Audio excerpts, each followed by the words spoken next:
உங்க ஞாபகம் மட்டும்தான் என்கிட்ட இருக்கு. உங்க ஞாபகமா எதுவுமே இல்லை.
ஹலோ ஹலோ கார்த்திக், நான் பார்க் வந்துட்டேன். நீங்கள் எங்கே இருக்கீங்க? பார்க்கில் தான், உங்களுக்காக தான் வெயிட் பண்ணிகிட்ருக்கேன். பார்க்லையா? எங்கே இருக்கீங்க? கொஞ்சம் பின்னாடி திரும்புங்க.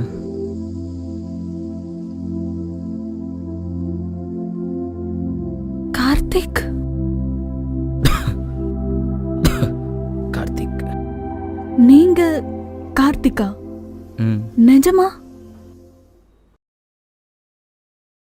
ஏன் இப்படி பார்க்கறதுக்கே பேஷண்ட் மாதிரி இருக்கீங்க?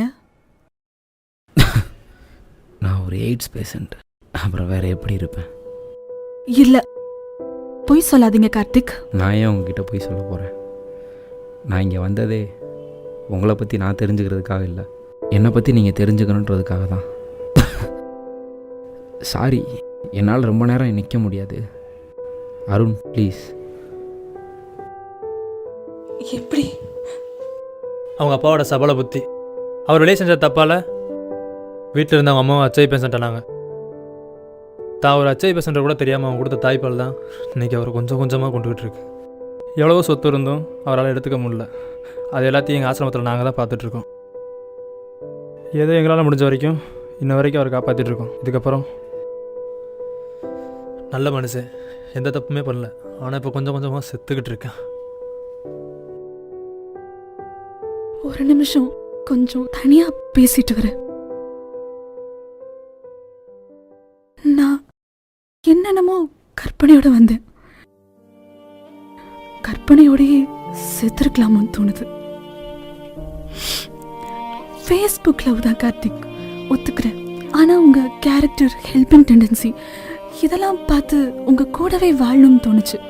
டில் I love you Karthik. I love you too. ஒரு நிமிஷம்.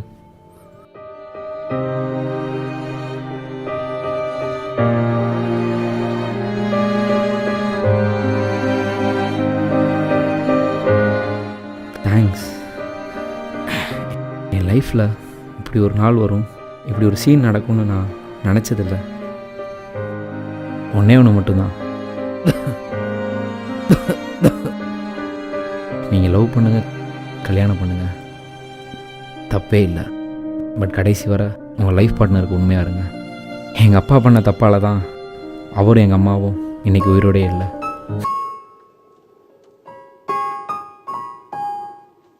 உங்கள் ஞாபகம் மட்டும்தான் என்கிட்ட இருக்கு. உங்கள் ஞாபகமா எதுவுமே இல்லை.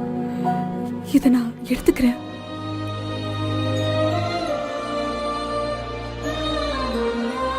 லவ் பண்ணாலும் கல்யாணம் பண்ணாலும் உங்கள் லைஃப் பார்ட்னருக்கு கடைசி வர உடம்பளவுலையும் மனசளவுலையும் உண்மையாக இருங்க.